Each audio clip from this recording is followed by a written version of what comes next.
बुद्ध आणि त्यांचा धम्म या ग्रंथाचे वाचन. चतुर्थ खंड भाग चौथा. धम्मावरील प्रवचने. सम्यक दृष्टीला प्रथम स्थान का यावरील तथागतांचे प्रवचन. अष्टांग मार्गापैकी सम्यक दृष्टी हे एक महान तत्व आहे. सम्यक दृष्टी ही श्रेष्ठ जीवनाची प्रस्तावना आणि अज्ञान नाशाची गुरुकिल्लीच आहे. सम्यक दृष्टीचा अभाव हे सर्व पापांचे अकुशलांचे मूळ होय. सम्यक दृष्टीची वाढ व्हायला सर्व जीवनाची अद्भुतता ही कार्यकारण भावाची प्रक्रिया आहे असे पाहायला शिकले पाहिजे. सम्यक दृष्टी म्हणजे कार्यकारण भावाची ओळख. भिक्खू, ज्यांची दृष्टी संकल्प, वाणी, कर्म, उपजीविका, व्यायाम, स्मृती आणि समाधी मिथ्या आहे, त्यांचे ज्ञान आणि मुक्ती ही मिथ्या आहे.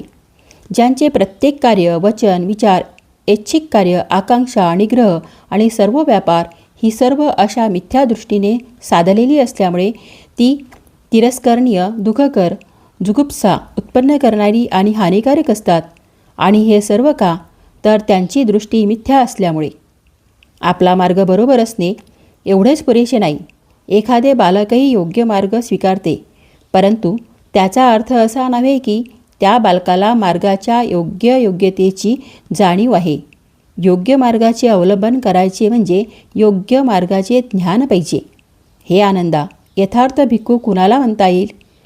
बुद्धिपूर्वक कोणते शक्य आहे, कोणते अशक्य आहे या ज्ञानावर ज्याने प्रभुत्व मिळविले आहे त्यालाच यथार्थ भिक्खू म्हणता येईल. मृत्यूत्तर जीवनाची चिंता कशाला करा यावरील तथागतांचे प्रवचन. एके समयी महान आदरणीय महाकश्यप आणि महान आदरणीय सारिपुत्त हे बनारस जवळच्या एसीपतनमधील मृगदायानामध्ये विहार करीत होते. त्यावेळी स्थविर सारिपुत्त सायंकाळी आपला एकांत संपवून अहर्त महाकश्यप यांच्याजवळ जाऊन बसले. अशा रीतीने बसल्यावर सारिपुत्ताने महाकश्यपांना प्रश्न केला, मित्रा कश्यपा, मृत्युत्तर तथागतांना अस्तित्व असते काय?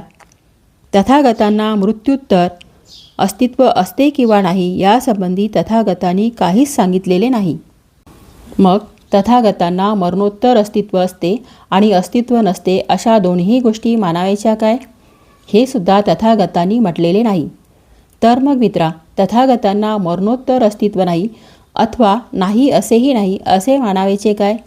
हे सुद्धा तथागतांनी म्हटले नाही. मित्रा, हे तथागतांनी का म्हटलेले नाही? कारण हा प्रश्न मानवतेच्या हिताशी किंवा श्रेष्ठ जीवनाच्या तत्वांशी संलग्न नाही. तो प्रश्न आपणाला प्रज्ञा किंवा निब्बाण यापैकी काहीच साधून देत नाही आणि म्हणूनच तथागतांनी या प्रश्नाचे उत्तर दिलेले नाही. देवाची प्रार्थना किंवा त्याचे आवाहन करणे हे व्यर्थ आहे यावरील तथागतांचे प्रवचन. एकदा तथागत वसिष्ठला उद्देशून म्हणाले, ही अचिवर्ती नदी पुराणे भरून दुथडी भरून वाहत असली आणि ज्याला पैलतीरावर काही काम आहे तो तेथे आला आणि त्याला पलीकडे जायचे असले आणि तो ह्या काठावर उभा राहून पैलतीराला उद्देशून बोलू लागला, हे पैलतीरा, इकडे या बाजूला ये. तर हे वसिष्ठा, अचिवर्तीचे पैलतीर त्या माणसाच्या प्रार्थनेने आणि आव्हानाने, आशा करण्याने आणि स्तुती करण्याने त्याच्या जवळ येईल काय? त्याचप्रमाणे हे वसिष्ठा, 3 वेदात पारंगत असलेले ब्राह्मण ज्या गुणांच्या आचरणाने मनुष्य ब्राह्मणत्वाला पावतो त्या गुणांचे परिपालन करणे सोडून उलट ज्यांच्या योगाने मनुष्य अब्राह्मण बनतो असले आचार करीत म्हणत राहिले की, इंद्रा, तुला आम्ही आव्हान करीत आहोत. ब्रह्मा, तुला आम्ही आव्हान करीत आहोत. ईशान, तुला आम्ही आव्हान करीत आहोत. प्रजापती, तुला आम्ही आव्हान करीत आहोत. तर वसिष्ठा, हे ब्राह्मण आपल्या आव्हानाने, प्रार्थनेने, आशा करण्याने आणि स्तुती करण्याने आपल्या मृत्यूत्तर ब्रह्माबरोबर एकरूप होतील काय? खरोखर असे कधीच होणार नाही. विशिष्ट अन्न सेवनाने मनुष्य पवित्र होत नाही यावरील तथागतांचे प्रवचन.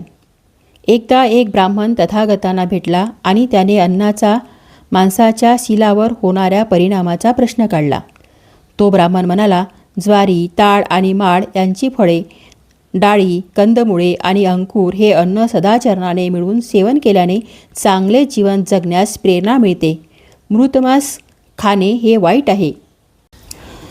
यावर तथागतांनी उत्तर दिले, तू म्हणतोस की आपण पक्ष्यांच्या मांसाची निवडक पक्वाने खातो आणि मृत माणसाला स्पर्श करीत नाही, तर मग तू मृत मांसाची व्याख्या कशी करतोस? हत्या करणे, शरीर विद्रूप करणे, मार देणे, बांधून ठेवणे, चोरी करणे, खोटे बोलणे, बनावट गोष्टी करणे, कपट, व्यभिचार करणे ही सर्व मृत मांस भोजनेच आहेत, मांस भोजने नव्हे. कामभोगाची लालसा, खाण्याबद्दल बकवक, अस्वच्छ जीवन, परमत असहिष्णुता ही सर्व मृत मांस भोजनेच आहेत, मांस भोजने नव्हेत.